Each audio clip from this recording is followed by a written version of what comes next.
warahmatullahi wabarakatuh. Bagaimana kabar anak-anak? Sehat? Alhamdulillah kalau sehat. Jadi pada hari ini kita akan seperti biasa, yaitu melakukan pembelajaran. Sebelum kita memulai pembelajaran pada siang hari ini, alangkah lebih baiknya kita berdoa terlebih dahulu. Berdoa, mulai.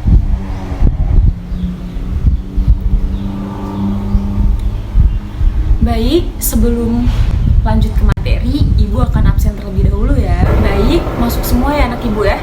Alhamdulillah, berarti anak ibu pintar-pintar semua kalau masuk semua milih. Nah, kemarin ibu sudah menjelaskan materi tentang rukun iman. Selanjutnya ibu akan menjelaskan tentang perilaku tercela. Kemarin ibu udah sempat ngasih kisi-kisi di minggu sebelumnya. Kalau misalkan kita akan belajar perilaku tercela. Di sini siapa yang tahu pengertian dari perilaku tercela? Coba angkat tangan. Iya, mau? Benar. Jadi perilaku tercela itu adalah perilaku yang tidak diridhoi oleh Allah, atau perilaku-perilaku yang baik yang tidak boleh kita contoh, seperti itu. Coba sih sebutin apa aja contoh perilaku tercela. Jadi contoh-contoh dari perilaku tercela itu ada banyak. Contohnya ada ghibah, fitnah, ghodab, namimah, hasad, dan masih banyak yang lainnya. Tapi kali ini yang akan kita bahas terlebih dahulu adalah fitnah, ghodab, dan ghibah. Jadi pada siang hari ini kita akan berdiskusi. Jadi nanti ibu akan bagikan kalian kelompok. Kalian berhitung 1, 2, 3 dan seterusnya. Diulang 1, 2, 3, 1, 2, 3 seperti itu. Nanti jika sudah, ibu akan memberikan tugas.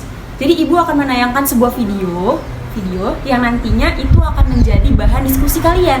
Seperti itu.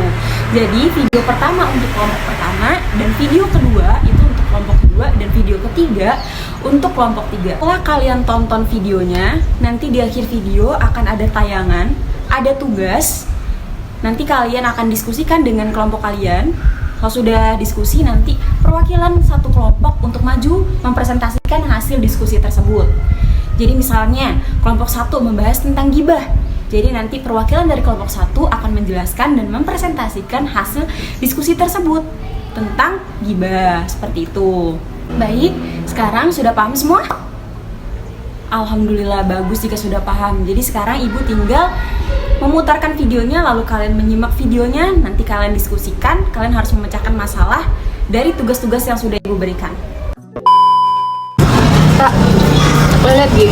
Ini yang rumahnya di situ tuh. Tahu kan lo? Kenapa? Siapa sih namanya? Lupa gua. Oh, si Sepia. Ah iya, dia itu. Dia tuh ya kemarin gue liat boncengin cewek sama yang ini.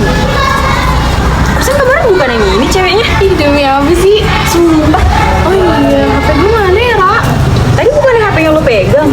Gak ada tahu. Coba cari dulu di kantong. Coba gue liat tas lo.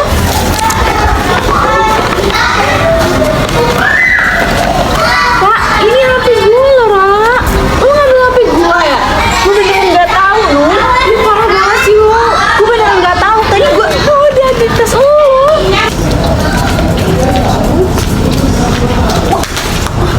Gimana sih jalannya? Lo gak ngeliat ada saya? Aku mau jalan. Gak sengaja, beneran. Beneran aku gak sengaja. Saya kalau jalan itu jangan main HP. Nah, aku banyak sendiri sih main HP. Saya nggak tahu, pokoknya diberesin. Nah, kita sama-sama salah loh di sini. Beresin. Kamu yang nabrak saya ya? Kamu yang nabrak saya. Ih, berisik banget sih. Ini Mbak, udah saya beresin ya. Kasih, lain kali kalau jalan makan.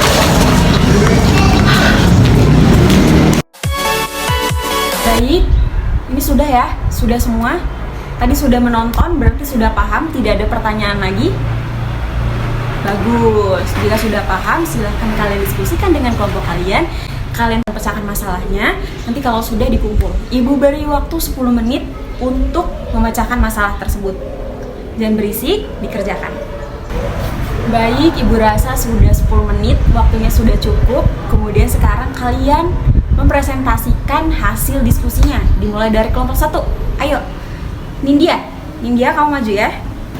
Baik, yang pertama adalah pengertian dari ghibah. Ghibah adalah membicarakan seseorang yang seseorang itu tidak ada bersama kita, yaitu biasanya membicarakan kejelekannya.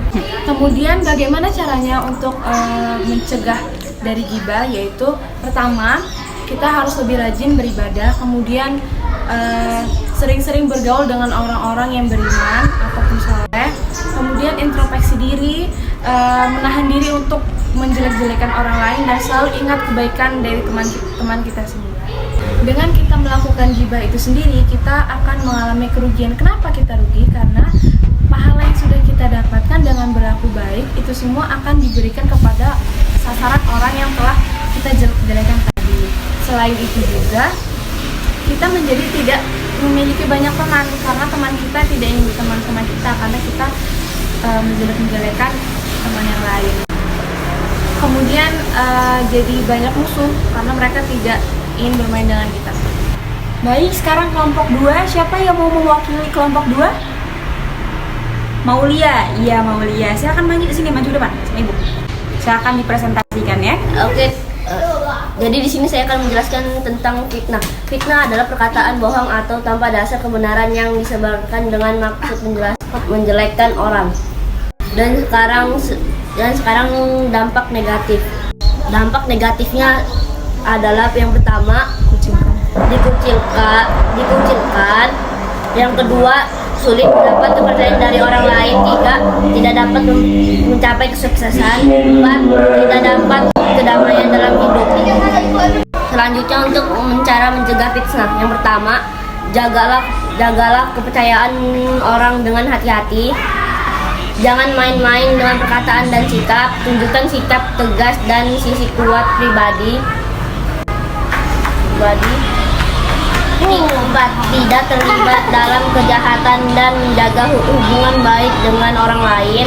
5. Tidak terlalu menutupi diri, biarkan orang lain mengenal pribadimu. Lalu sekarang kelompok yang terakhir, yaitu kelompoknya Anis. Ya Anis, sekarang maju presentasi. Jelaskan tentang pengertian dari ghadab.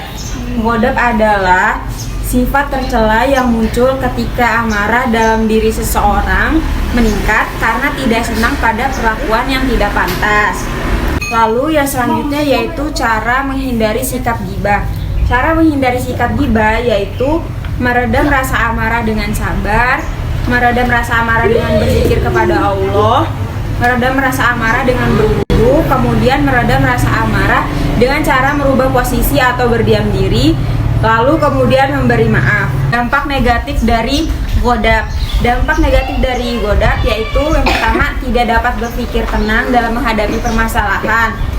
Tidak dapat menyelesaikan permasalahan secara baik berdasarkan pertimbangan pemikiran sehat. Dan terakhir, jika sering terjadi, dapat menimbulkan tekanan darah tinggi yang membahayakan kesehatan jasmani dan rohani. Itu saja Bu. Baik, tadi anak-anak Ibu sudah pintar semua, sudah berhasil memecahkan masalahnya. Kalian sudah paham, berarti kalian sudah belajar apa itu ghibah, apa itu fitnah, apa itu ghadab. Baik, di sini Ibu akan menjelaskan kembali yaitu pengertian dari ghadab.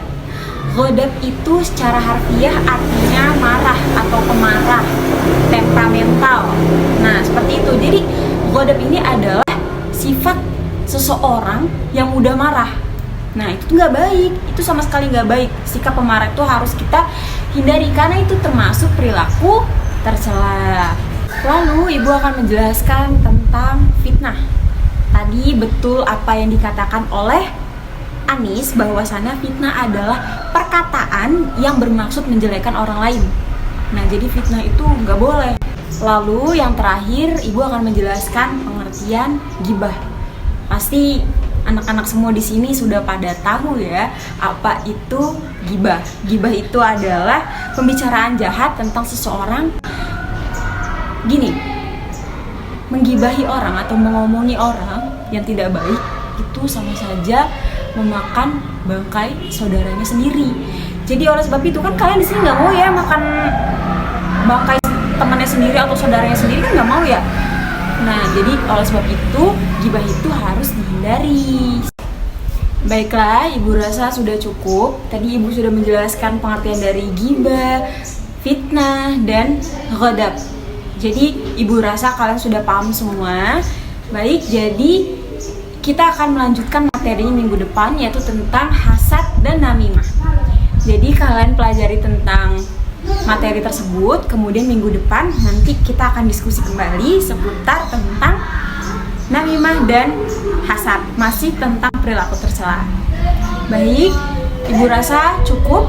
Ibu akhiri. Wallahul muwaffiq ila aqwamit thoriq. Wassalamualaikum warahmatullahi wabarakatuh. Jangan lupa belajar dan baca bukunya ya.